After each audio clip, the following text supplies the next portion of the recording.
केंद्रीय चुनाव आयोग लोकसभा चुनाव की तारीखों का ऐलान कर दिया है। पूरे देश में लोकसभा चुनाव 7 चरणों में कराया जाएगा। वहीं मध्य प्रदेश में 4 चरणों में चुनाव कराए जाएंगे। आपके यहाँ कब चुनाव होंगे, चलिए जान लेते हैं।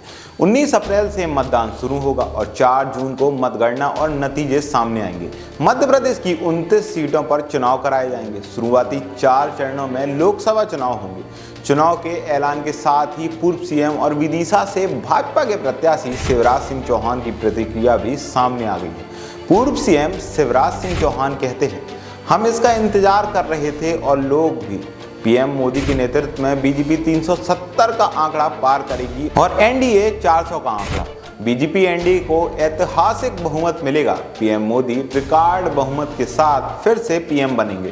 कांग्रेस पूरी तरह से किनारे हो जाएगी और सबसे कम सीटें हासिल करेगी, क्योंकि उनके पास कोई नेता, ना कोई नीति, ना कोई विजन है। भारतीय जनता पार्टी को अब तक का सबसे ऐतिहासिक बहुमत मिलेगा और आदरणीय मोदी जी रिकॉर्ड तोड़ बहुमत से पुनः प्रधानमंत्री बनेंगे।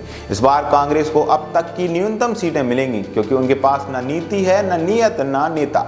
उनके नेता चुनाव लड़ने से कतरा रहे हैं। पूर्व सीएम कमलनाथ ने कहा, लोकतंत्र के सबसे बड़े पर्व अर्थात लोकसभा चुनाव का बिगुल आधिकारिक रूप से बज चुका है। 19 अप्रैल को पहले चरण का मतदान होना है और इस दिन छिंदवाड़ा संसदीय क्षेत्र में भी मतदान है। मैं पूरे प्रदेश और छिंदवाड़ा के कांग्रेस कार्यकर्ताओं का आह्वान करता हूं कि इसमें अब समय बहुत कम बचा है, इसलिए पूरी मेहनत और ईमानदारी से चुनाव कार्य में लग जाएं।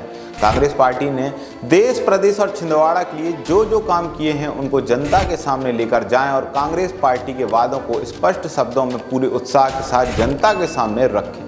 चलिए अब जान लेते हैं अपने मध्य प्रदेश की 29 सीटों पर कब कब चुनाव होंगे।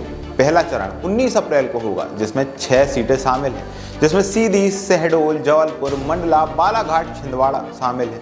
दूसरा चरण 26 अप्रैल को है, जिसमें 7 सीटें शामिल हैं, टीकमगढ़, दमोह, खजुराहो, सतना, रीवा, होशंगाबाद, बैतूल।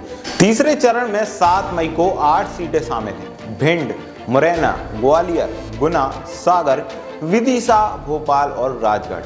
चौथे चरण में 13 मई को 8 सीटें शामिल हैं, जिसमें देवास, उज्जैन, इंदौर, मंदसौर, रतलाम, धार, खरगोन और खंडवा। बता दें, देश में 7 चरणों में चुनाव कराए जाएंगे। पहले चरण की वोटिंग 19 अप्रैल को, दूसरे चरण की वोटिंग 26 अप्रैल को, तीसरे चरण की वोटिंग 7 मई को और चौथे चरण की वोटिंग 13 मई को। 5वें चरण की वोटिंग 20 मई को, 6वें चरण की वोटिंग 25 मई को और 7वें चरण की वोटिंग 1 जून को होगी। इसके बाद 4 जून को एक साथ पूरे देश की 543 सीटों पर परिणाम घोषित किए जाएंगे।